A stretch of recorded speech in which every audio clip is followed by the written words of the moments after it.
بسم اللہ الرحمن الرحیم۔ السلام علیکم ناظرین، آپ دیکھ رہے ہیں یوٹیوب چینل دو باتیں اور میں ہوں آپ کا میزبان محمود ناصر۔ ناظرین گرامی، الحمدللہ ہمارے 6 پاروں کی سمری مکمل ہو چکی ہے اور آج ہم 7ویں پارے کی سمری کریں گے انشاءاللہ۔ اس پارے میں کچھ حصہ سورۃ المائدہ ہے اور باقی حصہ سورۃ انعام پر مشتمل ہے۔ 6 پارے کی آخری آیت میں بتایا گیا تھا کہ جو حقیقی نصارہ ہیں وہ اپنے دلوں میں مسلمانوں کے لیے قدر نرم گوشہ رکھتے ہیں۔ اب 7ویں پارے کے شروع میں بھی بعض نصارہ ہی کا ذکر ہے جو قرآن سن کر اپنے آنسوؤں پر قابو نہیں رکھ پاتے اور بے اختیار ان کی آنکھیں چھلکنے لگتی ہیں۔ یہ آیات حبشہ کے ان نصارہ کے بارے میں نازل ہوئی تھی جن کے ملک میں مسلمان ہجرت کر کے گئے تھے۔ انہوں نے جب مسلمانوں کی زبان سے قرآن سنا تو روتے روتے ان کی ہچکیاں بند گئی اور ان کی داڑھیاں آنسوؤں کی رمجم سے تر ہو گئی۔ اصل میں اللہ کے کلام میں تاثیر ہی ایسی ہے کہ اگر ایسے دل اسے سنیں جو بغض اور کینہ سے خالی ہوں اور خوف و خشیت سے معمور ہوں تو جسم کے رونگٹے کھڑے ہو جاتے ہیں اور آنکھوں سے آنسو چھلک ہی پڑتے ہیں۔ حقیقی نصارہ کے کلام اللہ سے متاثر ہونے اور رونے دھونے کا حل بتانے کے بعد شرعی مسائل ذکر کیے گئے ہیں، کیونکہ سورۃ المائدہ مدنی صورت ہے۔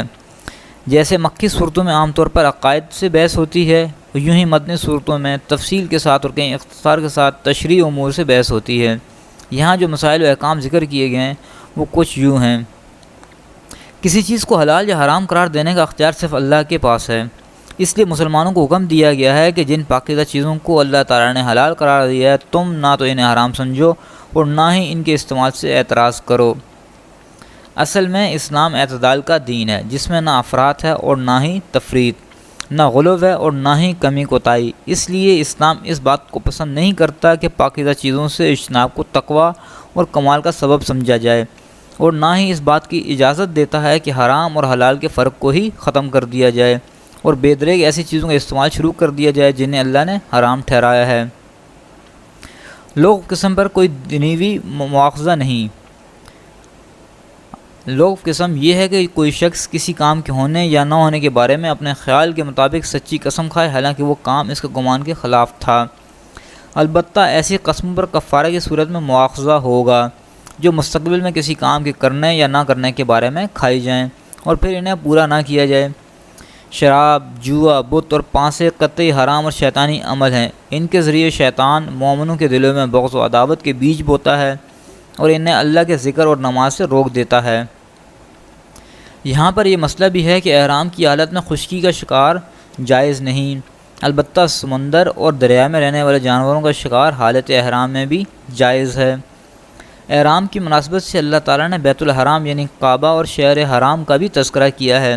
ایک کعبہ کی خصوصیت ہے کہ اللہ تعالیٰ نے اسے اور اس کے گرد و پیش کے علاقے کو حرم قرار دیا ہے۔ اس کی حرمت اور امن کا اندازہ حضرت عمر رضی اللہ عنہ کے اس قول سے ہوتا ہے کہ جس میں وہ فرماتے ہیں اگر میں اپنے والد خطاب کے قاتل کو بھی حرم میں دیکھ لوں تو اس وقت تک اس پر ہاتھ نہیں اٹھاؤں گا جب تک وہ حرم کی حدود سے باہر نہ نکل جائے۔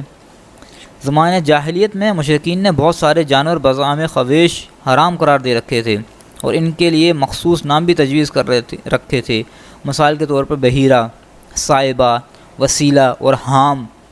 آیت نمبر 103 میں واضح طور پر یہ بتا دیا گیا کہ یہ مشرکین کا جھوٹ اور افطرا ہے، ورنہ اللہ تعالیٰ نے ان میں سے کسی بھی جانور کو حرام قرار نہیں دیا۔ اس صورت میں آگے بیان کیا گیا ہے کہ جب کسی انسان کو موت کی آہٹ محسوس ہونے لگے تو اسے چاہیے کہ وہ قابل وصیت امور کے بارے میں وصیت کر جائے۔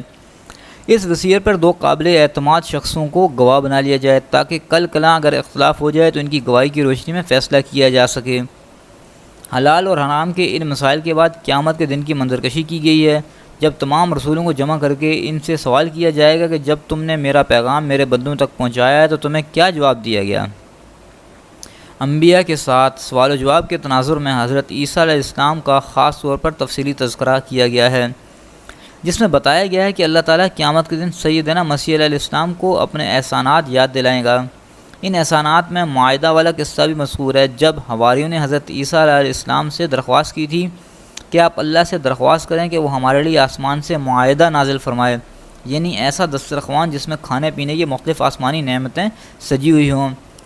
اسی قصے کے حوالے سے اس سورت کا نام سورۃ المائدہ رکھا گیا ہے۔ اپنے چند احسانات گنوانے کے بعد اللہ تعالیٰ سوال کرے گا، اے عیسیٰ مریم کے بیٹے، کیا تم نے لوگوں سے کہا تھا کہ مجھے اور میری والدہ کو اللہ کے سوا معبود ٹھہراؤ؟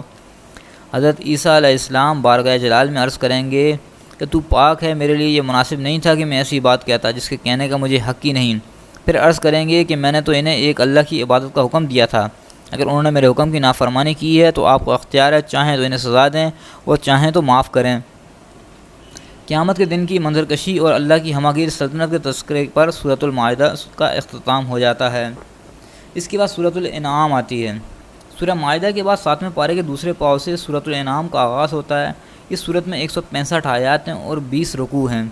یہ مکی صورت ہے۔ مکی صورتوں میں عام طور پر 3 بنیادی عقائد سے بحث کی جاتی ہے، یعنی نمبر 1 توحید، نمبر 2 رسالت اور نمبر 3 آخرت۔ چونکہ اس میں چوپایوں کا ذکر آیا اس لیے اس کو سورۃ الانعام کہتے ہیں۔ اس صورت کی ایک نمایاں خصوصیت یہ ہے کہ اس میں مشرکین کے غلط عقائد کی تردید کے لیے تقریر اور تلقین دونوں اسلوب اختیار کیے گئے ہیں۔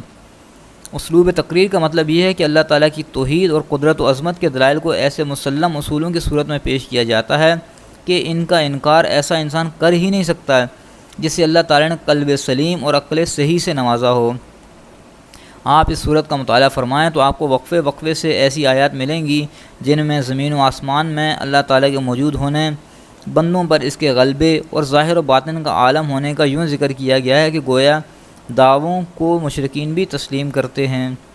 یہ دعوے ایسے ہرگز نہیں کہ ان کے ثبوت کے لیے دلائل دیے جائیں یا زیادہ مغز ماری کی جائے، بلکہ جب صاحب نظر انسان کائنات پر ایک نظر ڈالتا ہے تو وہ اللہ کے وجود، اللہ تعالیٰ کی عظمت و کبرائی اور غلبے اور قدرت کا اعتراف کیے بغیر نہیں رہتا۔ کچھ آیات پیش کی جا رہی ہیں جن میں یہی اسلوب دکھائی دیتا ہے۔ آیت نمبر 1، اور آسمان اور زمین میں وہی ایک اللہ ہے، تمہاری پوشیدہ اور ظاہری باتیں سب جانتا ہے اور تم جو عمل کرتے ہو ان سب سے واقف ہے۔ آیت نمبر 2، اور وہی تو ہے جو رات کو نیند کی حالت میں تمہاری روح قبض کر لیتا ہے اور جو کچھ تم دن میں کرتے ہو اس سے خبر رکھتا ہے۔ آیت نمبر 3، اور وہ بندوں پر غالب ہے اور تم پر نگہباں مقرر کیے رکھتا ہے۔ اسلوب یقین کا حامل یہ ہے کہ اللہ تعالیٰ اپنے رسول امی کو ایسی دلائل سکھاتا ہے جن کا منکرین کے پاس کوئی جواب نہیں ہوتا اور وہ شرمندگی پر مجبور ہو جاتے ہیں۔ یہ اسلوب عام طور پر سوال و جواب کی شکل میں ہوتا ہے۔ مثال کے طور پر سورہ انعام کی آیت نمبر 12 میں ہے، ان سے سوال کیجئے کہ آسمانوں اور زمین میں جو کچھ ہے یہ کس کا ہے؟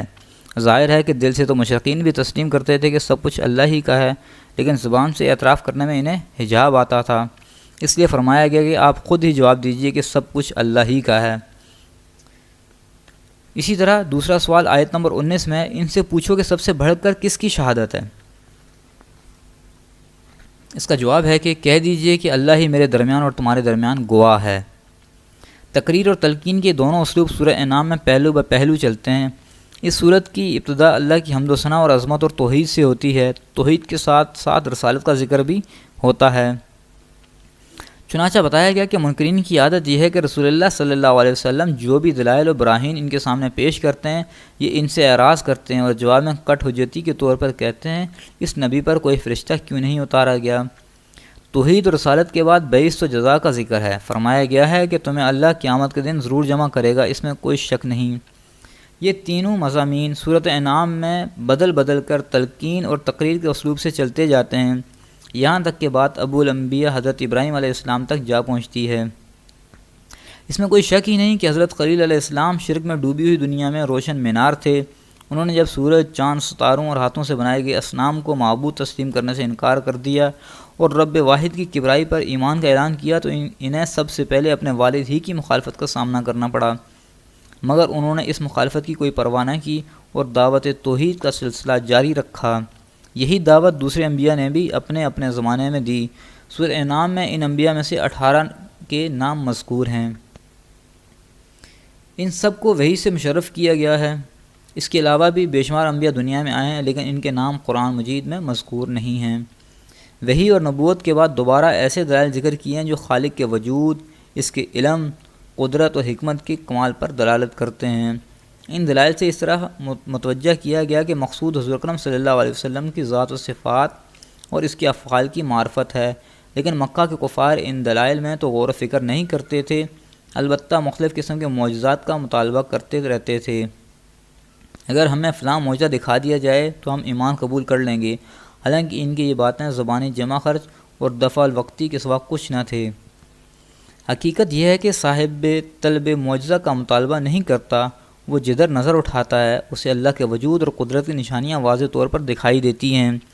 اس کائنات پر کافر بھی نظر ڈالتا ہے اور مومن بھی نظر ڈالتا ہے، لیکن دونوں کے نظر ڈالنے میں زمین اور آسمان کا فرق ہے۔ کافر دیکھتا ہے تو اسے پوری کائنات مادی اسباب میں جکڑی ہوئی دکھائی دیتی ہے، لیکن جب ایک مسلمان دیکھتا ہے تو اسے ہر چیز اور ہر مرحلے میں قدرت کی کار فرمائی نظر آتی ہے۔ مثال کے طور پر جب وہ پھل کو دیکھتا ہے تو رنگ اور خوشبو چھوٹا اور بڑا، کھٹا اور میٹھا ہونے کے اعتبار سے کیسے ایک حال سے دوسرے حال کی طرف منتقل ہوتا ہے۔